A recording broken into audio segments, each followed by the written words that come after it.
ठीक आहे. मग टाइप्स ऑफ व्हेरिएबल्स आपण बघत होतो. मग 3 टाइपचे व्हेरिएबल्स असतात आपण बघितले होते. Local variables, instance variables, class और स्टॅटिक व्हेरिएबल्स. मग त्यातले लोकल व्हेरिएबल्स मी तुम्हाला सांगितलं होतं की लोकल व्हेरिएबल्स हे मेथडमध्ये डिफाईन केले जातात. बरोबर आहे. आणि त्यांचा स्कोप हा त्या ज्या मेथडमध्ये ते व्हेरिएबल्स डिफाईन केले आहेत त्या मेथड पुरताच असतो. त्याची विजिबिलिटी त्या मेथडमध्येच असते त्या व्हेरिएबलची.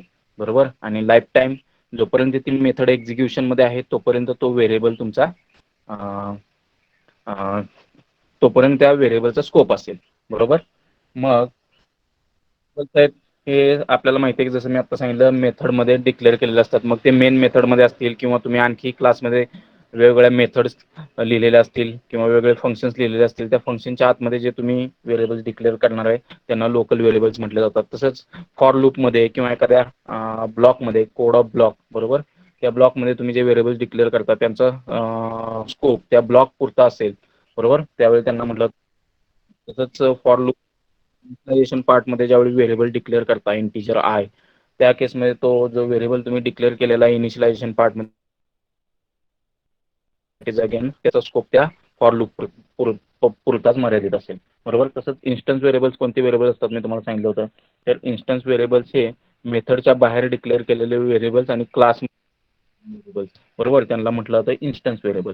आता हे इन्स्टन्स व्हेरिएबल नावच सांगतं इन्स्टन्स व्हेरिएबल्स आहेत म्हणजेच काय आपल्याला कळतं यावरून की बाबा they are specific to instances. म्हणजेच एका क्लासचे तुम्ही एकापेक्षा जास्त ऑब्जेक्ट क्रिएट केले असतील तर प्रत्येक ऑब्जेक्टसाठी इन्स्टन्स व्हेरिएबलची कॉपी ही सेपरेट क्रिएट केली जाईल. बरोबर आहे. आणि हे इन्स्टन्स व्हेरिएबल्सना जी मेमरी अलोकेट केली जाणार आहे ती कुठं हिपवर अलोकेट केली जाणार आहे. जिथं तुमचे ऑब्जेक्ट्स क्रिएट केले जातात तिथं ऍक्च्युअलमध्ये इन्स्टन्स व्हेरिएबल्सला मेमरी अलोकेट केली जाणार आहे. आणि इन्स्टन्स व्हेरिएबलची कॉपी ही प्रत्येक ऑब्जेक्टसाठी सेपरेट असेल. बरोबर. लोकल व्हेरिएबलसाठी जी मेमरी अलोकेट केली जाते ती स्टॅकवर अलोकेट केली जाते. त्याच्यानंतर तिसरे व्हेरिएबल्स आपण बघितले होते क्लास और स्टॅटिक व्हेरिएबल्स. बरोबर आहे. जे व्हेरिएबल स्टॅटिक कीवर्ड वापरून डिफाईन केले असतात त्यांना स्टॅटिक व्हेरिएबल्स म्हणतात. हे बाहेर आणि क्लासच्या आतमध्ये डिफाईन केले जातात. आणि स्टॅटिक व्हेरिएबल्स हे पूर्ण क्लासला बिलॉंग करतात. They do not belong to particular object of class. ते पर्टिक्युलर ऑब्जेक्टला बिलॉंग करत नाहीत. ते पर्टिक्युलर ऑब्जेक्टसाठी बिलॉंग करत नाहीत तर ते पूर्ण क्लाससाठी जे मेंबर्स असतात स्टॅटिक व्हेरिएबल्स. मग स्टॅटिक व्हेरिएबल्सची एकच कॉपी मेमरीमध्ये मेंटेन केली जाते आणि ती कॉपी वेगवेगळ्या जेवढे पण तुम्ही क्लासचे ऑब्जेक्ट क्रिएट कराल त्या सगळ्या ऑब्जेक्ट्समध्ये शेअर केली जाईल. म्हणजे स्टॅटिक व्हेरिएबल्सना क्लास व्हेरिएबल म्हणण्याचा उद्देश काय आहे त्याच्या मागे तर ते कोणत्याही ऑब्जेक्टसाठी बिलॉंग करत नाहीत. ते बिलॉंग टू होल क्लास आणि त्यांची एकच कॉपी मेमरीमध्ये मेंटेन केली जाईल. आणि कोणत्याही ऑब्जेक्टनं त्याच्यामध्ये मॉडिफिकेशन केलं तर ते मॉडिफिकेशन दुसऱ्या ऑब्जेक्ट्समध्ये रिफ्लेक्ट होईल. तसंच इन्स्टन्स व्हेरिएबलचं तसं नव्हतं. सपोज ऑब्जेक्ट 1च्या इन्स्टन्स व्हेरिएबलमध्ये मॉडिफिकेशन केलं तर ऑब्जेक्ट 2च्या इन्स्टन्स व्हेरिएबलमध्ये ते नव्हतं. पण स्टॅटिक व्हेरिएबलमध्ये सपोज ऑब्जेक्ट 1नं मॉडिफिकेशन केलं तर ऑब्जेक्ट 2 मध्ये पण ते रिफ्लेक्ट होणार. का तर स्टॅटिक व्हेरिएबलची एकच कॉपी मेमरीमध्ये मेंटेन केली जाईल आणि ती सर्वच्या सर्व ऑब्जेक्टसाठी कॉमन असेल. बरोबर. मग इन्स्टन्स व्हेरिएबल सपोज तुम्ही ज्यावेळी डिक्लेअर करता त्यावेळी सपोज तुम्ही त्याला इनिशियल व्हॅल्यू दिली नाही तर ते त्यांच्या डिफॉल्ट व्हॅल्यूला इनिशियलाइज केले जातात. जसं की इंटिजर असेल तर इंटिजरचे डिफॉल्ट व्हॅल्यू 0 असते. बरोबर आहे. फ्लोट असेल तर 0.0f ही डिफॉल्ट व्हॅल्यू असते. म्हणजे जर इन्स्टन्स व्हेरिएबल तुम्ही डिक्लेअर केले आणि त्या डिक्लेअर केल्यानंतर त्याला तुम्ही इनिशियल व्हॅल्यू असाइन केली नाही तर ते बाय डिफॉल्ट ते डिफॉल्ट व्हॅल्यूला इनिशियलाइज होतात. जसं की आता मी तुम्हाला सांगितलं इंटिजरची डिफॉल्ट व्हॅल्यू ही 0 आहे. फ्लोटची डिफॉल्ट व्हॅल्यू 0.0f आहे. तसंच स्टॅटिक व्हेरिएबलचं आहे. स्टॅटिक व्हेरिएबलला सपोज तुम्ही इनिशियलाइज केलं नाही किंवा स्टॅटिक व्हेरिएबल डिक्लेअर करताना त्याला इनिशियलायझेशन व्हॅल्यू प्रोव्हाइड केली नाही तरी पण बाय डिफॉल्ट स्टॅटिक व्हेरिएबल हे डिफॉल्ट व्हॅल्यूला इनिशियलाइज केले जातील. जसं की जर स्टॅटिक व्हेरिएबल हा इंटिजर टाईपचा असेल तर त्याची व्हॅल्यू बाय डिफॉल्ट 0ला सेट केली जाईल किंवा इनिशियलाइज केली जाईल. आणि जर स्टॅटिक व्हेरिएबल हा फ्लोट असेल तर त्याची व्हॅल्यू 0.0f ला सेट केली जाईल. लोकल व्हेरिएबलचं तसं मात्र नाही. लोकल व्हेरिएबल हे तुम्हाला इनिशियलाइज करावे लागतात. इनिशियलाइज ऑटोमॅटिकली किंवा जसं इन्स्टन्स व्हेरिएबल आणि स्टॅटिक व्हेरिएबलला बाय डिफॉल्ट जर तुम्ही इनिशियलाइज केलं नसेल तर एक डिफॉल्ट व्हॅल्यू असते. मात्र लोकल व्हेरिएबलचं नाही. लोकल व्हेरिएबल हे तुम्हाला एक्सप्लिसिटली इनिशियलाइज करावं लागतं. ठीक आहे. मग बघा सगळ्यात महत्त्वाची गोष्ट व्हेरिएबल्स काय असतात तर व्हेरिएबल एक मेमरी लोकेशनला नाव दिलेलं आहे असं मी तुम्हाला सांगितलं होतं किंवा कन्सिडर करा it is a name given to memory location and at that memory location you are going to store some type of value. मग त्यात कोणत्या टाईपची व्हॅल्यू तुम्ही मेमरी लोकेशनला स्टोअर करू शकता तर वेगवेगळे डेटा टाइप्स आपण बघितले होते. इंटिजर असेल, कॅरेक्टर असेल, फ्लोट असेल, डबल असेल, बरोबर आहे. शॉर्ट असेल, लॉंग असेल, त्याच्यानंतर बाईट असेल किंवा बीट असेल, हे वेगवेगळ्या डेटा टाइप्स आपण बघितले. ह्या डेटा टाईप ह्या वेगवेगळ्या डेटा टाईप्सनुसार पर्टिक्युलर मेमरी लोकेशनला व्हॅल्यूज स्टोअर केल्या जातील. जसं की मी इंटिजर ए म्हटलं तर a is a name of a memory location and at that memory location integer type of value will be stored. हे त्याचं मिनिंग आहे. बरोबर. म्हणजेच variable is a named memory location that holds the data value of particular data type. A variable in Java is a kind of container that contains the value during program execution. मग variable म्हणजेच काय, it's a kind of container. बरोबर आहे, की ज्याच्यामध्ये एक प्रकारची value आपण स्टोअर करणार आहे, किंवा तो कंटेनर एक प्रकारची व्हॅल्यू स्टोअर करणार आहे प्रोग्राम एक्झिक्युशन कंप्लीट होईपर्यंत. A variable is a basic unit of storage in a program that represents reserved storage locations whose values can be manipulated during the execution of program. ठीक आहे. मग next बघा, types of variables. जसं आता आपण बघितलं की Java allows variables to be declared at any place or within any block. बरोबर आहे. म्हणजेच व्हेरिएबल तुम्ही कुठेही डिक्लेअर करू शकता, कोणत्याही प्लेसला, ब्लॉकमध्ये कोणत्याही तुम्ही डिफाईन करू शकता. That is in Java we can declare variables at many places. We can declare them either at the start of the program or inside any classes, methods or functions or inside the main method. म्हणजेच variable आपण कुठे कुठे declare करू शकतो, तर बाबा at the start of the program or inside any class, method or functions or main method. बरोबर. Scope determines which variables are visible to other parts of your program and also what is the lifetime of those variables. मग scope काय सांगतं की बाबा हा particular variable जो तुम्ही declare केलेला आहे तो प्रोग्रामचा पार्टमध्ये तुम्ही ऍक्सेस करू शकता, किंवा त्याची विजिबिलिटी दुसऱ्या कोणत्या पार्टमध्ये आहे किंवा दुसऱ्या कोणत्या फंक्शन्स थ्रू तो पर्टिक्युलर व्हेरिएबल आपण ऍक्सेस करू शकतो. Whether that variable can be access from other functions, what is the visibility of that particular variable. बरोबर. आणि त्याचा लाईफ टाईम किती आहे, म्हणजे थ्रू आउट प्रोग्राम एक्झिक्युशन तो व्हेरिएबल मेमरीमध्ये राहणार आहे का, मेथडचं एक्झिक्युशन कंप्लीट झाल्यानंतर तो ऑटोमॅटिकली क्लिअर केला जाणार आहे. ह्या सगळ्या गोष्टी स्कोप बघा. Depending upon the scope, visibility and access to the variables, they can be classified under three categories. तीन कॅटेगरी कोणकोणत्या येतात, तर लोकल व्हेरिएबल्स, इन्स्टन्स व्हेरिएबल्स आणि स्टॅटिक व्हेरिएबल. त्यातलं आपण बघितलं होतं, मी तुम्हाला आता सांगितलं की लोकल व्हेरिएबल्स हे मेथडच्या आतमध्ये डिफाईन केले जातात किंवा एका पर्टिक्युलर ब्लॉकमध्ये ते डिफाईन केले जातात, किंवा जसं की फॉर लूप्स आहेत, फॉर लूपच्या इनिशियलायझेशन पार्टमध्ये पण तुम्ही लोकल व्हेरिएबल्स डिफाईन करू शकता. बरोबर, किंवा डिक्लेअर करू शकता. मग ह्या लोकल व्हेरिएबलचा स्कोप त्या पर्टिक्युलर मेथड पुरता आहे, म्हणजे तो पर्टिक्युलर व्हेरिएबल ज्या मेथडमध्ये डिफाईन केलेला आहे त्या मेथड पुरता त्याचा स्कोप आहे. दुसऱ्या कोणत्याही मेथडमध्ये तो ऍक्सेसिबल होणार नाही. तसंच फॉर लूपच्या आतमध्ये जो व्हेरिएबल तुम्ही डिक्लेअर केला असेल लोकल व्हेरिएबल, त्याचा स्कोप ह्या त्या पर्यंतच आहे. फॉर लूप चं एक्झिक्युशन कंप्लीट झाल्यानंतर तो व्हेरिएबल तुम्हाला ऍक्सेसिबल असणार नाहीये, किंवा एखादा पर्टिक्युलर ब्लॉक लिहिलेला आहे तुम्ही त्या ब्लॉकमध्ये व्हेरिएबल डिफाईन केलेला आहे, तर त्या व्हेरिएबलचा स्कोप ह्या त्या पर्टिक्युलर ब्लॉक पुरता असेल का, तर तो लोकल व्हेरिएबल आहे त्या पर्टिक्युलर ब्लॉक पुरता. आणि त्या ब्लॉकचं एक्झिक्युशन कंप्लीट झालं की त्या व्हेरिएबलचा स्कोप टर्मिनेट झालेला असेल, तो व्हेरिएबल तुम्ही दुसरा कुठेही ऍक्सेस करू शकत नाही, दुसऱ्या कोणत्याही मेथडमध्ये किंवा दुसऱ्या कोणत्याही ब्लॉकमध्ये त्याची विजिबिलिटी नसणार आहे, तो ऍक्सेसिबल नसणार आहे. ठीक आहे. म्हणजे त्याचा लाईफ टाईम हा त्या पर्टिक्युलर ब्लॉकमध्ये आहे ज्याच्यामध्ये तो व्हेरिएबल डिक्लेअर केलेला आहे. इन्स्टन्स व्हेरिएबल्स हे मेथडच्या बाहेर आणि क्लासमध्ये डिफाईन केले जातात, आपण सांगितलं होतं. आणि प्रत्येक ऑब्जेक्टसाठी यांची सेपरेट कॉपी क्रिएट केली जाते. आणि एका ऑब्जेक्टच्या इन्स्टन्स व्हेरिएबलमध्ये तुम्ही मॉडिफिकेशन केलं तर दुसऱ्या ऑब्जेक्टच्या इन्स्टन्स व्हेरिएबलमध्ये ते रिफ्लेक्ट होत नाही. बरोबर. आणि इन्स्टन्स व्हेरिएबल ऍक्सेस करायचे असतील तर तुम्हाला युझिंग ऑब्जेक्ट नेम ऍक्सेस करावे लागतात. बरोबर आहे. इन्स्टन्स व्हेरिएबल जर तुम्हाला ऍक्सेस करायचे असतील तर युझिंग ऑब्जेक्ट नेम ऍक्सेस करायचे असतात. स्टॅटिक व्हेरिएबल्स हा मी जसं मगाशी सांगितलं तसं मेथडच्या बाहेर आणि क्लासमध्ये युझिंग स्टॅटिक कीवर्ड डिक्लेअर केलेले असतात. आणि स्टॅटिक व्हेरिएबल्स हे जर तुम्हाला प्रोग्राममध्ये ऍक्सेस करायचे असतील तर युझिंग क्लास नेम ऍक्सेस करायचे असतात. बरोबर आहे. युझिंग ऑब्जेक्ट नेम पण तुम्ही स्टॅटिक व्हेरिएबल्स ऍक्सेस करू शकता, पण स्टँडर्ड काय सांगतं की they belong to whole class, so static variables should be accessed using class name. म्हणजे जे स्टॅटिक व्हेरिएबल्स आहेत ते तुम्ही क्लास नेम यूज करून ऍक्सेस केले पाहिजेत. बरोबर आहे. जसं की बाबा इन्स्टन्स व्हेरिएबल तुम्ही ऑब्जेक्ट नेम यूज करून ऍक्सेस करत होता, तसं static variable class name use करून ऍक्सेस केले पाहिजेत. आणि स्टॅटिक व्हेरिएबलची मेमरीमध्ये एकच कॉपी मेंटेन केली जाईल, आणि जेवढे पण ऑब्जेक्ट तुम्ही क्लासचे क्रिएट कराल त्या सगळ्यांसाठी ती कॉपी कॉमन असेल. म्हणजेच this copy of static variables will be shared among the number of different objects which you are creating for the class. म्हणजे क्लासमध्ये तुम्ही 10 ऑब्जेक्ट क्रिएट केले तर 10 ऑब्जेक्ट ती स्टॅटिक व्हेरिएबलची एकच कॉपी शेअर करतील. आणि बाय डिफॉल्ट इन्स्टन्स व्हेरिएबल्स आणि स्टॅटिक व्हेरिएबल्स जर तुम्ही इनिशियलाइज करताना त्यांना त्याला व्हॅल्यू असाइन केली नसेल तर ते त्यांच्या डिफॉल्ट व्हॅल्यूजना इनिशियलाइज होत असतात. जसं की आता बघा लोकल व्हेरिएबल. मग काय बघा, local variable in Java is a variable that we declare inside a body of method block or a constructor. we can use the local variables only within that method and other methods of the class are unaware of existence of this variable. म्हणजे त्या व्हेरिएबलचा local व्हेरिएबलचा scope ज्या मेथडमध्ये ते define केलेले आहे त्या मेथडमध्येच आहे. दुसऱ्या कोणत्याही मेथडमध्ये त्या व्हेरिएबलचा स्कोप नाहीये किंवा त्याची विजिबिलिटी नाहीये. म्हणजे त्याचा लाईफ टाइम त्या पर्टिक्युलर मेथड पुरताच मर्यादित आहे. बरोबर आहे. A block starts with an opening curly brace and ends with a closing curly brace. बरोबर. आणि the scope of local variable is block. बरोबर. Its life time is within the parenthesis in which it is declared. मग बघा, for integer I is equal to 0, comma i is greater than or equal to 1, comma I minus minus म्हटलेलं आहे आणि body of loop म्हटलेलं आहे. इथं integer I दिसतोय तुम्हाला. बरोबर. आय आपण इनिशियलाइज केलाय 10 व्हॅल्यूला. बरोबर. मग हा जो व्हेरिएबल आहे integer I is equal to 10 हा तुमचा लोकल व्हेरिएबल आहे, कारण याचा स्कोप या पर्टिक्युलर फॉर लूप डिक्लेअर केलेला आहे. त्यामुळे याचा स्कोप ह्या पर्टिक्युलर फॉर लूप पर्यंतच मर्यादित आहे. फॉर लूपचं टर्मिनेशन कंप्लीट झालं की हा आय व्हेरिएबल तुम्हाला ऍक्सेस करता येणार नाही. म्हणजे फॉर लूपच्या खाली सपोज तुम्ही हा व्हेरिएबल ऍक्सेस करण्याचा प्रयत्न केला तर तो तुम्हाला ऍक्सेस होणार नाही. पर्टिक्युलर लूप पर्यंतच मर्यादित आहे. म्हणजे हा आहे तुमचा लोकल व्हेरिएबल. मग बघा, in above example integer I is equal to 10 is declared of local variable. Its scope is only limited to the for loop. बरोबर. मग नेक्स्ट बघा, इन्स्टन्स व्हेरिएबल.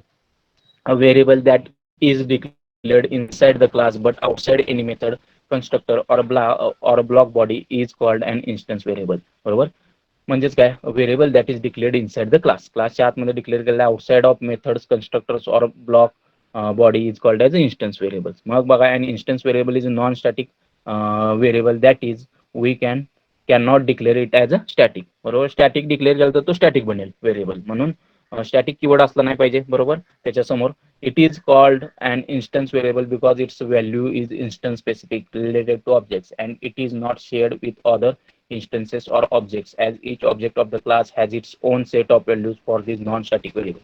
मग मी तुम्हाला सांगितलं मगाशी की प्रत्येक ऑब्जेक्टसाठी जेवढे पण तुम्ही ऑब्जेक्ट क्लासचे क्रिएट कराल त्या प्रत्येक ऑब्जेक्टसाठी एक सेपरेट इन्स्टन्स व्हेरिएबलची कॉपी मेमरीमध्ये मेंटेन केली जाईल. बरोबर. The instance variables are visible to all methods, constructors and blocks in the class. म्हणजे ह्यांचा विजिबिलिटी काय, जेवढ्या मेथड्स तुम्ही त्या क्लासमध्ये डिफाईन करतात किंवा जेवढे कन्स्ट्रक्टर्स लिहाल क्लासमध्ये किंवा जेवढे ब्लॉक्स तुम्ही डिफाईन कराल क्लासमध्ये त्या सगळ्या मेथड्स, कन्स्ट्रक्टर आणि ब्लॉकमध्ये याची विजिबिलिटी आहे. म्हणजे accessibility is throughout all methods, constructor and blocks defined in program. बरोबर आहे. Normally it is recommended that we should declare the instance with a private access specifier. बरोबर आहे. मग प्रायव्हेट ऍक्सेस स्पेसिफायरनच तुम्ही इन्स्टन्स व्हेरिएबल डिक्लेअर केलं पाहिजे असं एक नॉर्मल रिकमेंड केलं जातं.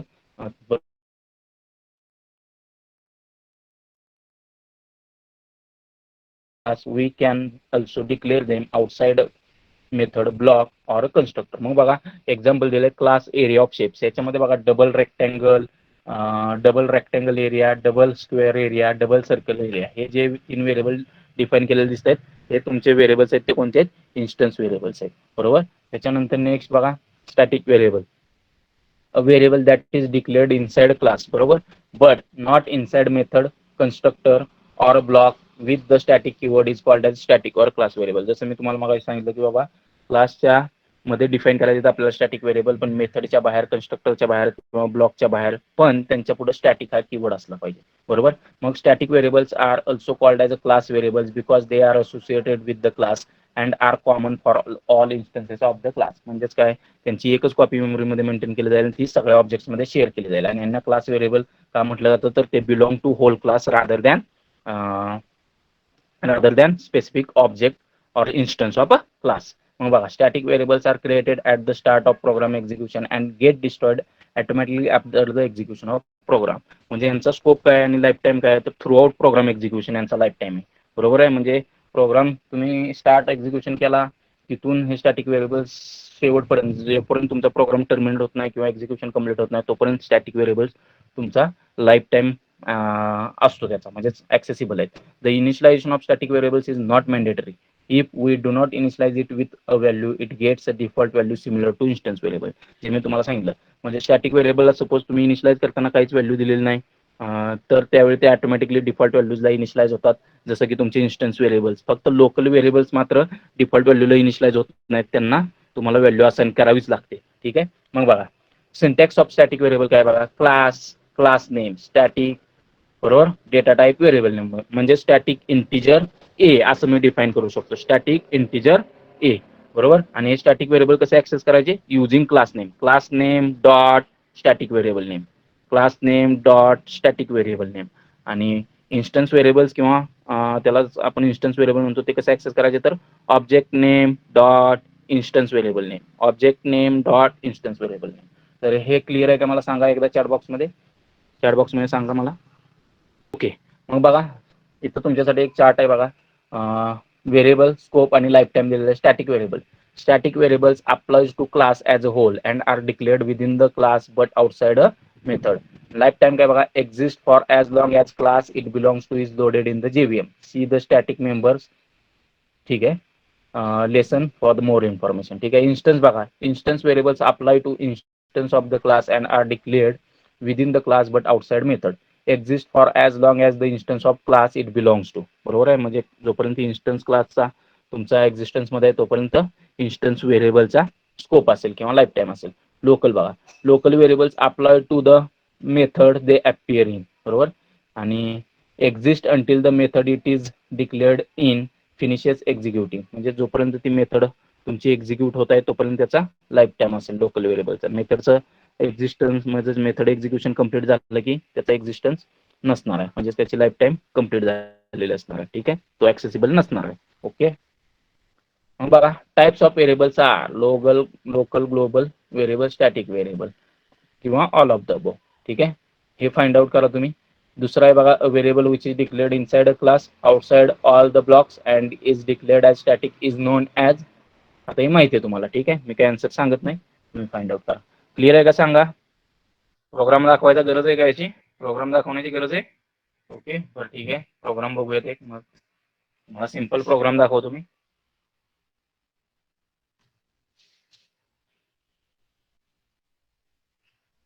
सॉरी, नोटपॅड ओपन करायचं होतं मला. ठीक आहे.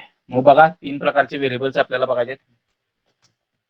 लोकल, त्याच्यानंतर नेक्स्ट बघायचं आपल्याला इन्स्टन्स, आणि तिसरा बघायचा आपल्याला स्टॅटिक व्हेरिएबल. ठीक आहे. मग क्लास एक डिफाइन करूयात. Class var demo.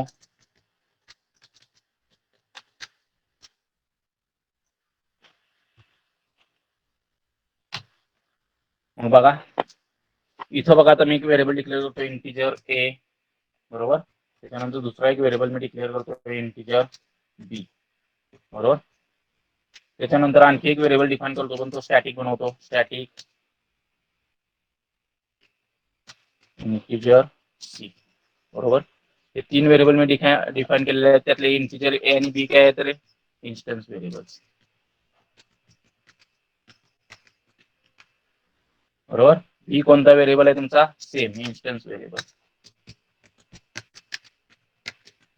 Because they R declared inside class and outside methods or blocks. बरोबर.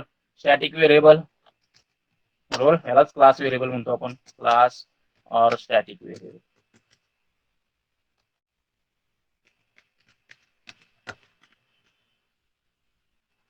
बरोबर. मग एक कन्स्ट्रक्टर लिहितो मी.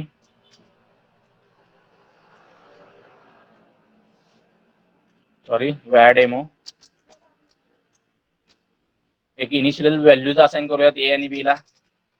सपोज इनिशियल व्हॅल्यूज असाइन केले नाहीत ए आणि बी ला, तर काय व्हॅल्यूज असाइन केल्या जातील बाय डिफॉल्ट, इंटिजर टाइपचे व्हेरिएबल आहे, त्यामुळे 0 0. मग बघूयात ते होत आहे का. मग इथे मी प्रिंट करतो statement system dot out dot println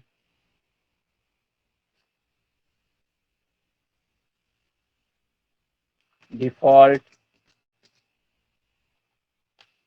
sorry, default value of instance variable a plus a. बरोबर. सेम मी बी ची पण प्रिंट करूया, default value of instance variable B.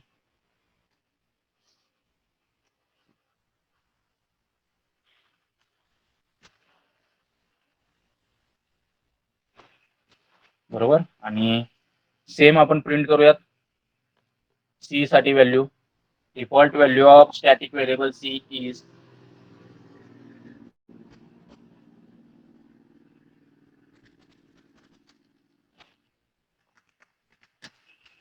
variable C is. आता मी हा व्हेरिएबल कसा ऍक्सेस करतोय बघा, var demo class name dot static variable. ठीक आहे, सेव्ह करूयात, प्रोग्राम सेव्ह करून घेतो मी. var demo डॉट जावा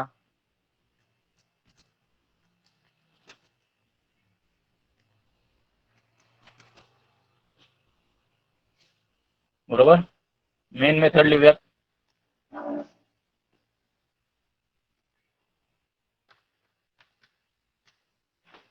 public static void main string args. बरोबर. आता काय करूयात, क्लासचा एक ऑब्जेक्ट क्रिएट करूयात. ऑब्जेक्ट क्रिएट करण्यासाठी कोणता आपण कीवर्ड वापरतो, new. var demo obj equals to new var demo. बरोबर. हा काय करेल रे, ऑब्जेक्ट क्रिएट करेल आणि by default it will call this var demo constructor. बरोबर. var demo constructor automatically call होईल. कधी कॉल होतो कन्स्ट्रक्टर, मी सांगितलं होतं तुम्हाला, ज्यावेळी ऑब्जेक्ट क्रिएट केला जातो क्लासचा त्यावेळी ऑटोमॅटिकली कन्स्ट्रक्टर कॉल होतो आणि तो आतमध्ये येईल आणि ह्या 3 व्हेरिएबलच्या व्हॅल्यू प्रिंट करेल, ज्या बाय डिफॉल्ट किती आल्या पाहिजेत, 0 0 0 आले पाहिजेत. येतात का बघूयात मग. ठीक आहे, ठीक आहे, रन करतो मी तुमच्यासाठी प्रोग्राम.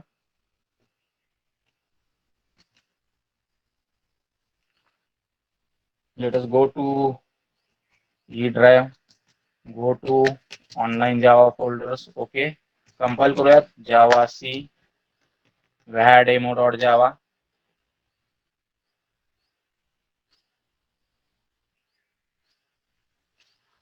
ओके,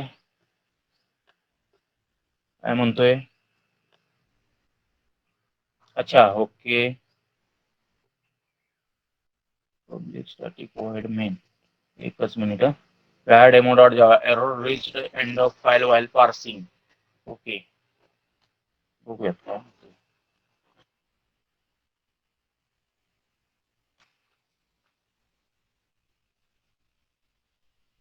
काय प्रॉब्लेम देतोय बघा रे जरा.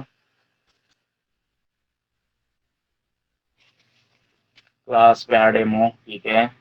ओके, var demo कन्स्ट्रक्टर लिहिलेला आहे. कन्स्ट्रक्टर आता आपला इथं कम्प्लीट होतोय, हा आपला इथं कम्प्लीट होतोय. ठीक आहे, कॉल्स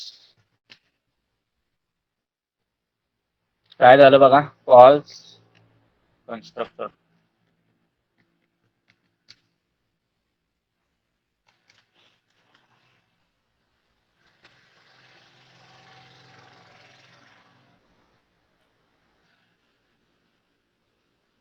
ओके, कंपाईल झालेला आहे. प्रॉब्लेम काय होता, इथं आपण काय स्टेटमेंट लिहिलं नव्हतं आणि डबल लाईन दिले होते, त्यामुळे हा पुढचा ब्रॅकेट होता, तो पुढचा ब्रॅकेट काय करत होता, ऍज अ कमेंट कन्सिडर करत होता. व्हायला नाही पाहिजे असं, पण होत होतं. ठीक आहे, बघूयात. cls Java var demo. बघा, default value of instance variable A is 0. बरोबर. Default value of instance variable B is 0. Default value of static variable C is 0. बरोबर आहे. मग बघा, क्लिअर आहे का हे डिफॉल्ट व्हॅल्यूज कशा इनिशियलाइज झाल्या. आता एक मेथड लिहूयात लोकल व्हेरिएबल साठीची. void local var. ठीक आहे, लोकल var नावाची एक मेथड लिहितो मी आणि एक लोकल व्हेरिएबल याच्या आतमध्ये डिफाइन करूयात. लेट अस से इंटिजर डी. हा कोणता व्हेरिएबल आहे, लोकल व्हेरिएबल आहे. का तर मेथडच्या आतमध्ये डिफाइन केलेला आहे लोकल व्हेरिएबल. बरोबर. मग बघा, हा लोकल व्हेरिएबल आपण प्रिंट करूयात. डिफॉल्ट व्हॅल्यू येते का त्याची बघू, त्याला काहीच व्हॅल्यू असाइन नाही केली तर एरर दिलं पाहिजे. Default value of local variable D is,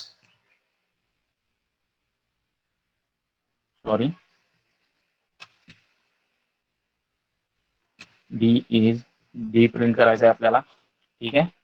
मग हा फंक्शन कॉल करतो मी. फंक्शन कसं कॉल करतो? Object name OBJ dot local var फंक्शनचं नाव आहे, बरोबर. आता काय केलं पाहिजे त्यानं? एरर दिला पाहिजे. लोकल व्हेरिएबलला बाय डिफॉल्ट व्हॅल्यू असाइन होत नाही. इंटिजर जरी असला तरी 0 व्हॅल्यू असाइन नाही झाली पाहिजे त्याला. कंपाईल करूयात. ओके, काय म्हणतोय बघा, त्याने एरर दिली. Variable d might not have been initialised, बरोबर. System dot out dot println default value of local variable, त्यांनी त्याला डी ला पॉईंट केलाय. म्हणजे लोकल व्हेरिएबल डी ला व्हॅल्यू असाइन केली नाही आपण, तो इनिशियलाइज करणं गरजेचं आहे. पण तेच स्टॅटिक व्हेरिएबल्स आणि तुमचे जे इन्स्टन्स व्हेरिएबल होते त्यांना आपल्याला इनिशियलाइज करावं लागत होतं का? नाही. तो तुमच्यासाठी कंपायलर बाय डिफॉल्ट तुम्ही इनिशियलाइज नाही केलं तर त्यांना डिफॉल्ट व्हॅल्यू असाइन करत होता, इंटिजरची 0, बरोबर आहे. पण इथं डी ला नाही करत. मग डी ला सपोज मी इथं 0 व्हॅल्यू असाइन केली तर, इनिशियलाइज केला तर आता ती एरर झाली बघा तुमची.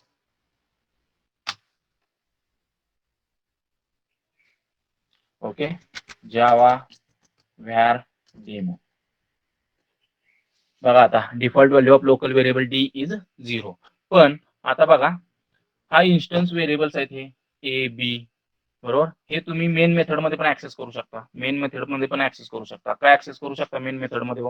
तर त्यांचा स्कोप हा through out all constructors, methods किंवा ब्लॉक जे तुम्ही प्रोग्राम मध्ये लिहिणार आहेत त्यांच्यामध्ये त्याचा स्कोप आहे किंवा विजिबिलिटी आहे, बरोबर आहे. ऍक्सेस आहे त्याचा. पण हा लोकल व्हेरिएबल डी जर तुम्ही मेन मध्ये ऍक्सेस करण्याचा प्रयत्न केला तर तो एरर देईल. म्हणजे मी हा डी व्हेरिएबलचा स्कोप फक्त या मेथड पुरता आहे, लोकल व्हेअर पुरता. पण हे जे स्टॅटिक व्हेरिएबल आणि इन्स्टन्स व्हेरिएबल आहे ते मी मेन मधून पण ऍक्सेस करू शकतो, बरोबर आहे. मग हे मेन मध्ये एकदा प्रिंट करून बघूयात. हे स्टेटमेंट मी एकदा मेन मेथड मध्ये प्रिंट करतो, बरोबर. आणि बघा, default value of instance variable a, आणि हे जे आहे तिथं ते मी कमेंट मध्ये टाकतो. ठीक आहे, कमेंट मध्ये टाकतोय मी. आणि आता मी कुठून कॉल करतोय? मेन मधून. पण मेन मधून कॉल करताना मला काय करावं लागेल? ऑब्जेक्ट नेम यूज करावं लागेल. ओबीजे डॉट ए करावं लागेल, ओबीजे डॉट बी करावं लागेल, बरोबर. आणि क्लास व्हेरिएबल किंवा स्टॅटिक व्हेरिएबल मात्र क्लास नेमने ऍक्सेस करावं लागेल, व्हॅर डेमो डॉट सी. करूयात प्रिंट. ओके, कंपाईल करतो तुमच्यासाठी. Javac var demo dot जावा,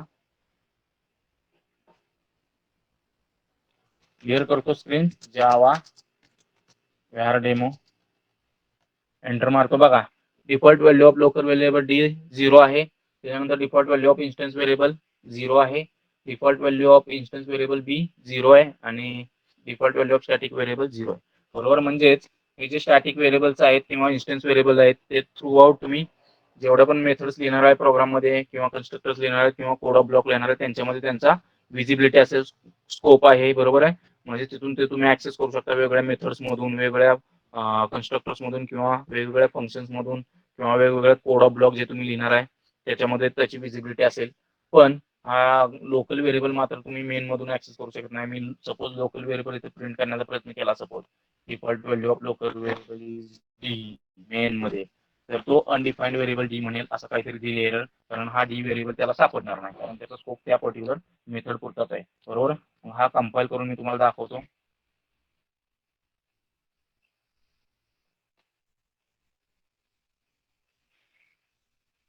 बघा, त्याला डी सापडला नाही त्यामुळे त्याने एरर दिली. बघा, कॅनॉट फाइंड सिम्बॉल. का? तर हा सिम्बॉल तुम्ही लोकल मेथड, लोकल व्हॅर नावाच्या मेथड मध्ये डिफाईन केलेला आहे. तो मेन मेथड मध्ये त्याची विजिबिलिटी नाही, या डी ची मेन मध्ये विजिबिलिटी नाहीये, त्यामुळे त्याचा ऍक्सेस डी मध्ये तुम्हाला मिळणार नाही. म्हणजे त्याचा स्कोप लोकल व्हेरिएबल या मेथड पुरताच आहे, त्याची लाईफ टाइम या मेथड पुरतीच आहे. त्याची ऍक्सेस किंवा त्याची विजिबिलिटी मेन मध्ये तुम्हाला मिळणार नाहीये. ओके, क्लिअर आहे का? Local variables, global sorry static variables आणि इन्स्टन्स व्हेरिएबल्स, काय प्रॉब्लेम आहे का कुणाला? विजिबिलिटी कंट्रोल्स हे महत्वाचं आहे, बरोबर.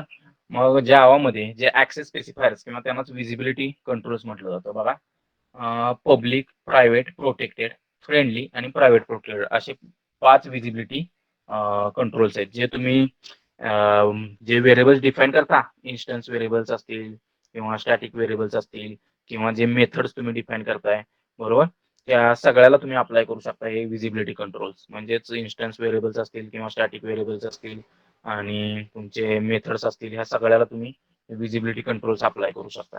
विजिबिलिटी कंट्रोल्स म्हणजेच की बाबा तो पर्टिक्युलर व्हेरिएबलला सपोज मी पब्लिक किंवा पर्टिक्युलर मेथडला पब्लिक कीवर्ड अटॅच केला किंवा अटॅच केला, तर तो त्याचा विजिबिलिटी कुठं असेल, त्या प्रोग्राममध्ये असेल किंवा तो आणखी कुठून ऍक्सेस केला जाऊ शकतो, बाहेर दुसऱ्या कोणत्या क्लासमधून ऍक्सेस केला जाऊ शकतो किंवा आणखी दुसऱ्या कुठल्या पॅकेजमध्ये ऍक्सेस होतो, हे सगळं आपल्याला बघायचं आहे. मग हे 5 विजिबिलिटी कंट्रोल्स आहेत: public, private, protected, friendly, private protected. मग ज्यावेळी पब्लिक स्कोप असतो, बरोबर, तर तुम्हाला सगळ्यांना माहिती आहे मेन मेथड ही पब्लिक आहे, बरोबर. पब्लिक स्टॅटिक व्हॉइड मेन आपण म्हणतो.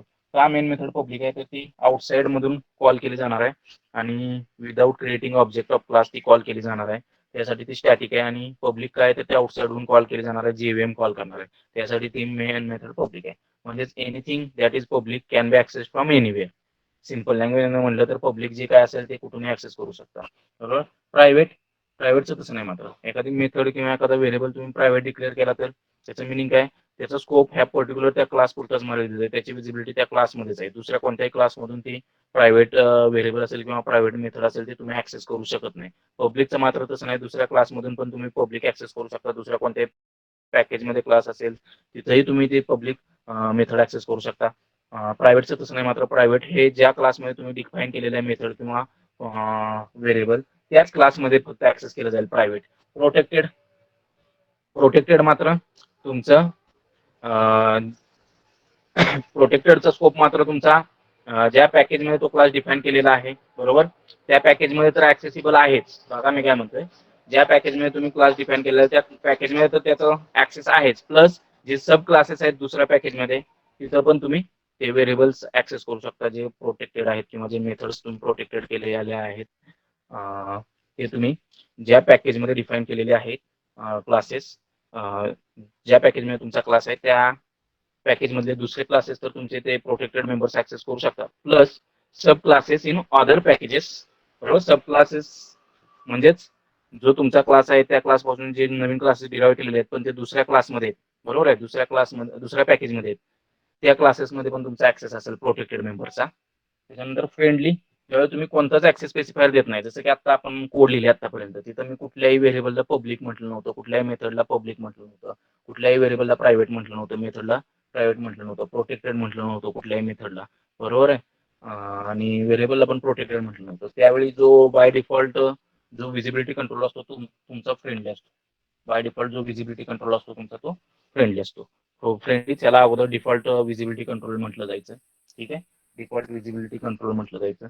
मग ह्याचा स्कोप काय असतो तर बघा, ह्याचा स्कोप मात्र तुमचा ज्या पॅकेजमध्ये तुम्ही ते डिफाईन केलेलं आहे, बरोबर, त्या पॅकेजमध्ये याचा विजिबिलिटी असेल तुम्हाला. फ्रेंडलीचा विजिबिलिटी तुम्हाला ज्या पॅकेजमध्ये ते डिफाईन केलं त्या पॅकेजमध्ये अवेलेबल असेल. मग इथं तुम्हाला मी एक चार्ट दाखवतो, त्या चार्टवरून तुम्हाला इझिली समजेल.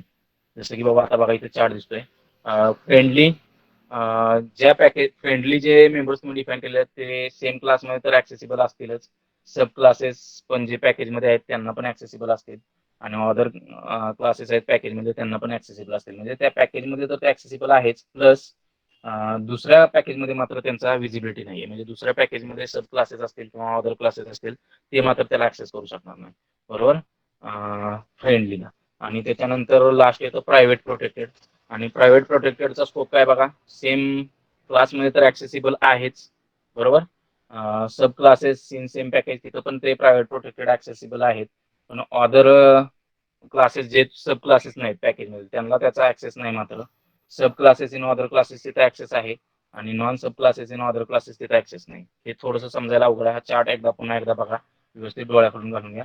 बघा पब्लिक आहे ते सगळीकडे ऍक्सेसिबल आहे. साधं सिंपल लँग्वेज म्हटलं public, anything that is public is accessible anywhere. म्हणजे सेम क्लासमध्ये तर पब्लिक मेथड जर तुम्ही डिफाईन केलं असेल सेम क्लासमध्ये ते ऍक्सेसिबल आहेच, plus sub classes in same package, बरोबर, सेम पॅकेज मध्ये तर तो ऍक्सेसिबल आहेच, प्लस अदर क्लासेस जे ऍक्च्युअली सब क्लासेस नाहीत तुमच्या पॅकेजमध्ये त्यांना पण त्याचा ऍक्सेस आहे. आणि sub classes in other other packages पाहिजे, इथं क्लासेस झाले, इन अदर पॅकेजेस ऍक्सेस आहे आणि non sub classes in other packages त्यांना पण ऍक्सेस आहे. येस आहे. प्रोटेक्टेड, जसं मगाशी मी तुमच्याबरोबर डिस्कस केलं की प्रोटेक्टेडचा ऍक्सेस मात्र ज्या पॅकेजमध्ये तुम्ही क्लास डिफाईन केलेला आहे त्या पॅकेजमध्ये आहे, प्लस जे सब क्लासेस दुसऱ्या पॅकेजमध्ये आहेत त्यांना ऍक्सेसिबल आहे, बरोबर.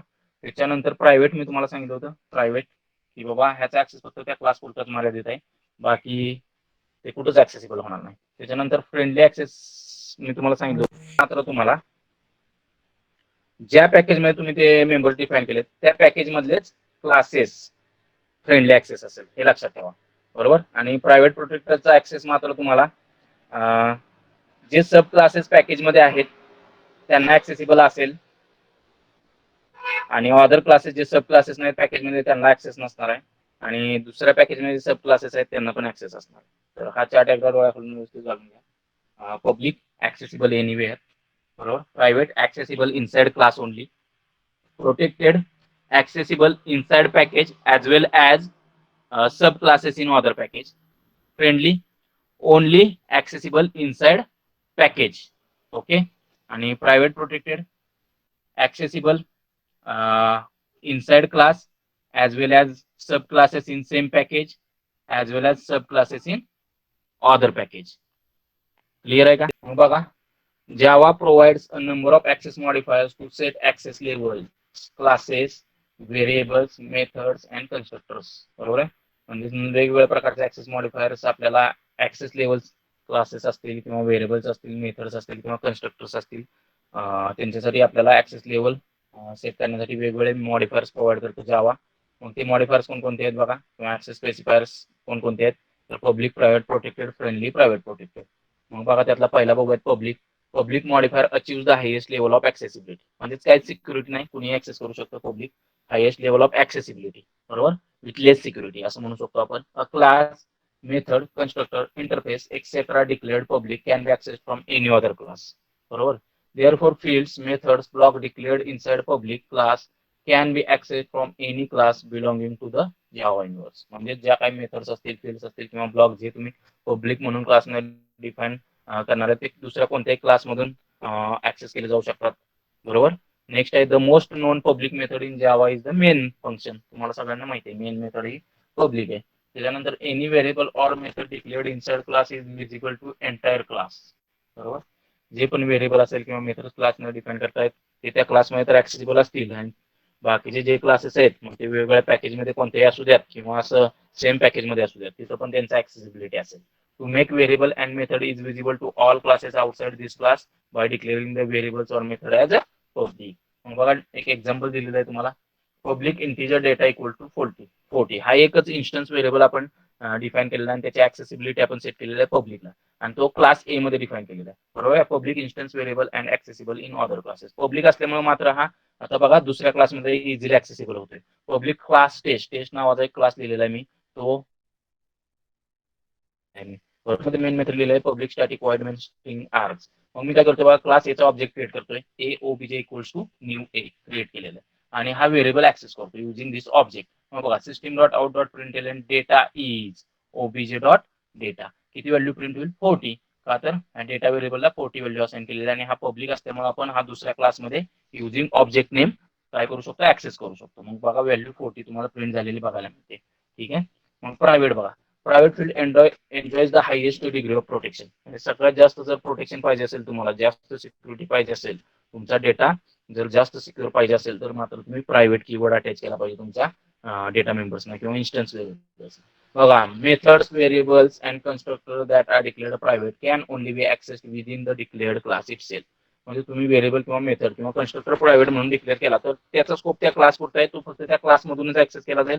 दुसऱ्या कोणत्याही क्लासमधून जर प्रायव्हेट मेंबर तुम्ही ऍक्सेस करण्याचा प्रयत्न केला तर मात्र एरर थ्रो केली जाईल. मग बघा, they are accessible only with their own class. They cannot be inherited by subclasses and therefore not accessible in subclasses. म्हणजेच सब क्लासेस म्हणजेच काय, एक नवीन चाइल्ड क्लास मी बाबा तयार केला तर ते चाइल्ड क्लासमध्ये प्रायव्हेट मेंबर्स आहेत ते इनहेरिट होणार नाहीत किंवा ते डिराईव्ह होणार नाहीत. बरोबर आहे. ते ऑटोमॅटिकली ऍड होणार नाहीत. का तर बाबा ते प्रायव्हेट आहेत, ते फक्त त्या पॅरेंट क्लासमध्ये ऍज इट इज राहतील, पण चाइल्ड क्लासमध्ये डिराईव्ह होणार नाहीत. बरोबर. म्हणजेच private that anything that is private can not be inherited or can not be derived into sub class. ठीक आहे. A method declared as a private behaves like a method declared as a final. एखादी method तुम्ही private म्हणून declare केली असेल तर ती final आहे अशा पद्धतीनं काम करत असते. फायनल म्हणजेच काय, जी मेथड तुम्ही सब क्लासमध्ये डिराईव्ह करू शकत नाही. फायनल कीवर्ड एखाद्या मेथडला तुम्ही अटॅच केला डिक्लेअर करताना, तर मात्र ती मेथड तुम्ही सब क्लासमध्ये डिराईव्ह करू शकत नाही किंवा ओव्हरराईड करू शकत नाही. ओव्हरराईड करू शकत नाही. सेम वे प्रायव्हेट मेथड पण तुम्ही पॅरेंट क्लासमध्ये एखादी मेथड प्रायव्हेट म्हणून डिक्लेअर केली असेल, डिफाईन केली असेल, तर ती चाइल्ड क्लासमध्ये डिराईव्ह करू शकत नाही किंवा ओव्हरराईड करू शकत नाही. ठीक आहे. It prevents the method from being sub classes. Also we cannot override a non private method in a sub class and then make it a private. Suppose एखादी मेथड पॅरेंट क्लासमध्ये नॉन प्रायव्हेट आहे, ठीक आहे, private नाही, non private आहे, पण ती तुम्ही सब क्लासमध्ये डिराईव्ह करताय, ओव्हरराईड करताय आणि प्रायव्हेट बनवताय, हे चालणार नाही. बरोबर आहे. म्हणजे तुम्ही स्कोप वाढवू शकता मेथडचा, पण स्कोप डिग्रेड करू शकत नाही. म्हणजे एखादी मेथड पब्लिक आहे तर ती तुमच्या चाइल्ड क्लासमध्ये पब्लिक म्हणूनच येईल, तुम्ही त्याला प्रायव्हेट करू शकत नाही चाइल्ड क्लासमध्ये. ठीक आहे. मग बघा एक्झाम्पल दिलंय प्रायव्हेटचं. मगाचाच आहे क्लास ए, त्याच्यामध्ये एक व्हेरिएबल डिक्लेअर केलं आहे प्रायव्हेट इंटिजर डेटा, त्याला व्हॅल्यू असाइन केली आहे 40. आता पब्लिक स्टॅटिक वॉइड मेन, त्याच क्लासमध्ये मेन मेथड लिहिलेलं आहे a OBJ equals to new a, क्लासचा ऑब्जेक्ट क्रिएट केलेला आहे आणि ऑब्जेक्ट यूज करून व्हॅल्यू प्रिंट केली आहे. System dot out dot println data is OBJ dot data 40 ही व्हॅल्यू प्रिंट होईल. का तर ते सेम क्लासमधून ऍक्सेस होते, पण मी दुसऱ्या क्लासमधून हा व्हेरिएबल ऍक्सेस करण्याचा प्रयत्न केला तर मात्र तुम्हाला एरर देणार आहे, जे मी तुम्हाला सेकंड एक्झाम्पल मध्ये दिसते बघा. Class a private integer data equals to 40 private void message बघा system dot out dot println hello Java, एक मेथड लिहिलेला आहे एमएसजी नावाची क्लास ए मध्ये. आता क्लास टेस्ट लिहिलाय बघा मी, पब्लिक क्लास टेस्ट, त्याच्यामध्ये मेन मेथड लिहिले public static void main string args. Object create केला क्लास एच object a OBJ equal to new a, त्याच्यानंतर system dot out dot println data is OBJ dot data आणि OBJ dot MSG, ह्या दोन method, एक method private केलेली आपण आणि एक डेटा मेंबर आहे तो प्रायव्हेट केलेला. हे दोन्ही आपण दुसऱ्या क्लासमधून ऍक्सेस करण्याचा प्रयत्न केल्यावर त्यांना आपल्याला एरर दिली पाहिजे, कंपाइल टाइम एरर बघा दिसते तुम्हाला. This is second class where we try to access private variable in method. का तर हा प्रायव्हेट व्हेरिएबल्स आहे आणि मेथड्स आहेत ते फक्त क्लास ए मधूनच ऍक्सेस केले जाऊ शकतात, दुसऱ्या क्लासमधून ते ऍक्सेस केले जाऊ शकत नाहीत. आणि दुसऱ्या क्लासमधून जर तुम्ही अशा पद्धतीने ऍक्सेस करण्याचा प्रयत्न केला तर तो तुम्हाला कंपाइल टाइम एरर देणार आहे. म्हणजेच प्रायव्हेट मेंबरचा स्कोप हा त्या पर्टिक्युलर क्लास पुरताच मर्यादित आहे, पब्लिकचं तसं नाही. Public is accessible to any other classes, might be this classes may be from same package or may be from other package. ठीक आहे. मग बघा नेक्स्ट फ्रेंडली. मग ह्याचा स्कोप काय, मग मी तुम्हाला सांगितलं होतं की बाबा त्या पॅकेज पुरता मर्यादित आहे, त्या पॅकेजमध्ये जेवढे पण क्लासेस आहेत ते सगळे ह्याला ऍक्सेस करू शकतात. When no access modifier is specified the member defaults to limited version of public accessibility known as a friendly level of access. मग आतापर्यंत जे आपण प्रोग्राम केले त्याच्यामध्ये जे आपण ऍक्सेसिबिलिटी वापरली होती किंवा ऍक्सेस स्पेसिफायर जे वापरले होते ते कोणते होते हो, ते होते फ्रेंडली. कारण आपण कोणताही पब्लिक प्रायव्हेट म्हणून एखादा व्हेरिएबल किंवा मेथड डिक्लेअर करत नव्हतो, ते त्याला कोणताही आपण मॉडिफायर ऍक्सेस स्पेसिफाय करत नव्हतो, त्यामुळे बाय डिफॉल्ट फ्रेंडली हा ऍक्सेस मॉडिफायरने आपण ते डिफाइन करत होतो. मग बघा when no access modifier is specified the member default to limited version of public accessibility known as friendly level of access.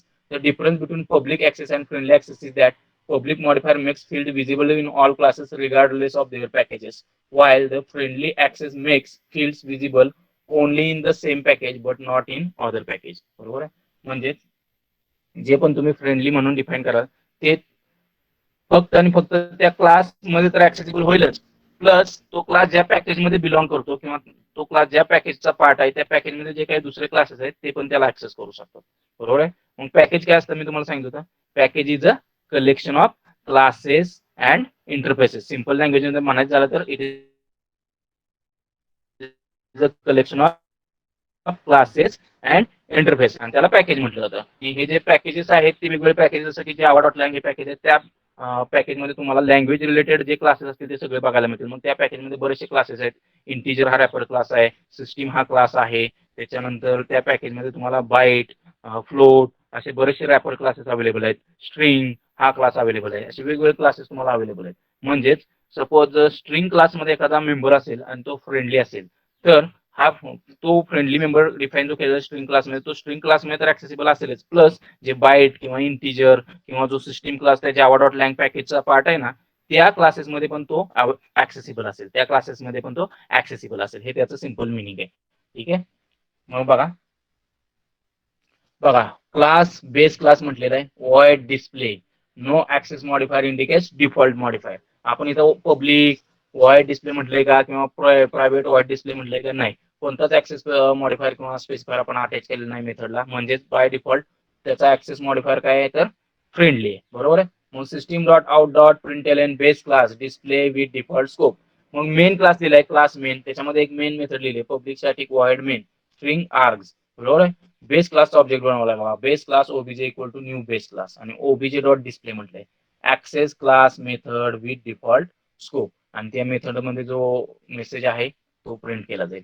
का तर बाबा हा मेन क्लास आहे तो आणि हा बेस क्लास आहे तो, हे एकाच पॅकेजचे पार्ट आहेत. ज्यावेळी आपण कोणतंच पॅकेज मेन्शन करत नाही त्यावेळी डिफॉल्ट पॅकेज असतं, आणि हे दोन्ही आता कोणत्या पॅकेजचे पार्ट आहेत, डिफॉल्ट पॅकेजचे पार्ट आहेत. आणि जो पण फ्रेंडली ऍक्सेस स्पेसिफायर आहे तो सेम पॅकेज मध्ये ऍक्सेसिबल आहे. मग तो कोणत्याही क्लासमध्ये तुम्ही फ्रेंडली म्हणून डिफाईन केला असेल तर दुसरा क्लास, त्या पॅकेजचा पार्ट असलेला दुसरा क्लास तो मेंबर ऍक्सेस करू शकतो. जसं की आता बघा, बेस क्लास हा पण डिफॉल्ट पॅकेजचा पार्ट आहे आणि मेन क्लास हा पण डिफॉल्ट पॅकेजचा पार्ट आहे, बरोबर आहे, डिफॉल्ट पॅकेजचा पार्ट आहे. त्या केसमध्ये हे दोन्ही एकाच पॅकेजचे पार्ट आहेत. त्या केसमध्ये बेस क्लासमध्ये जर एखादा मेंबर तुम्ही फ्रेंडली म्हणून डिफाईन केला असेल आणि दुसरा मेन हा क्लास पण त्याच, दुसरा जो मेन क्लास आहे तो पण त्याच पॅकेजचा पार्ट असेल तर मेन मध्ये हा फ्रेंडली मेंबर तुम्ही ऍक्सेस करू शकता, का तर तो फ्रेंडली आहे, तो फ्रेंडली आहे. ठीक आहे, सेम पॅकेज मध्ये फ्रेंडलीचा स्कोप आहे, एवढं लक्षात ठेवा. मग त्या पॅकेजमध्ये जेवढे पण क्लासेस असतील त्या सगळ्या क्लासेसमध्ये तो ऍक्सेसिबल असेल. मग बघा प्रोटेक्टेड, प्रोटेक्टेडचं मात्र तसं नाही. प्रोटेक्टेड हा बघा सेम क्लास, सेम पॅकेज मध्ये त्याची विजिबिलिटी आहे, प्लस जे सब क्लास दुसऱ्या पॅकेज मध्ये डिफाईन केलेले आहेत त्यांच्यामध्ये पण त्याची विजिबिलिटी आहे. म्हणून बघा, the visibility level of protected field lies in between public access and friendly access. That is, protected modifier makes the field visible not only to all classes and subclasses in same package but also to subclasses in other package. म्हणजे package मध्ये तर आहेच protected accessible, plus sub classes आहेत जे दुसऱ्या package मध्ये define केलेले आहेत तिथं पण त्याचा ऍक्सेस आहे. जसं की आता जावा डॉट लँग मध्ये सपोज सिस्टीम क्लास मध्ये एखादा मेंबर तुम्ही डिफाईन केलेला आहे तो प्रोटेक्टेड आहे, आणि सिस्टीम क्लास पासून एक नवीन क्लास बनवला असेल तुम्ही, स्ट्रिंग बिल्डर कन्सिडर करा, ठीक आहे, स्ट्रिंग बिल्डर नाही किंवा अजून कुठला तरी क्लास बनवला असेल आणि तो क्लास तुमचा जावा डॉट युटिल पॅकेजचा पार्ट असेल तर त्या क्लासमध्ये पण तुमचा हा प्रोटेक्टेड मेंबर ऍक्सेसिबल असणार, का तर तो सब क्लास आहे स्ट्रिंग क्लासचा.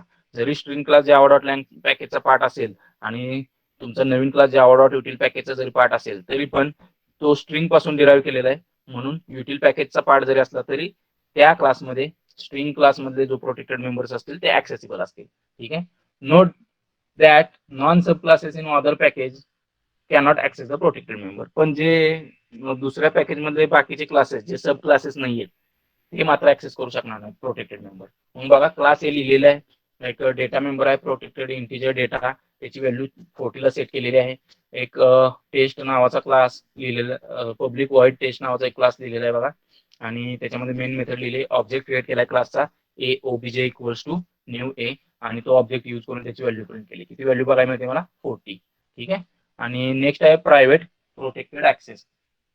मग बघा, the visibility lies between private and protected. मग याचा स्कोप मात्र प्रायव्हेट अँड प्रोटेक्टेड मध्ये राहतो. मग बघा, this modifier makes field visible in all sub classes regardless of what package they are in. म्हणजे सगळ्या सब क्लासेसला त्याची विजिबिलिटी अवेलेबल असेल. मग तो कोणत्या पॅकेजचा पार्ट आहे that is not a problem, तो दुसऱ्या कुठल्याही पॅकेजमध्ये असेल तरी पण त्याच्यामध्ये तो ऍक्सेसिबल असेल. म्हणजे जेवढे पण सब क्लासेस क्लासचे असतील त्यांना हा प्रायव्हेट प्रोटेक्टेड मेंबर ऍक्सेसिबल असेल.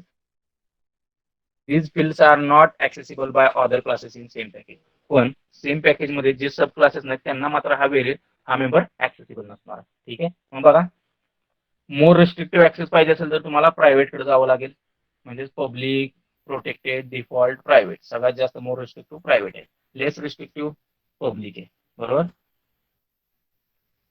मग बघा, हे मगाशी आपण डिस्कस केलं होतं हा चार्ट, फक्त इथं एक मॉडिफिकेशन आहे बघा, sub classes in other package म्हणा आणि non sub classes in other package म्हणा. Public accessible everywhere, yes.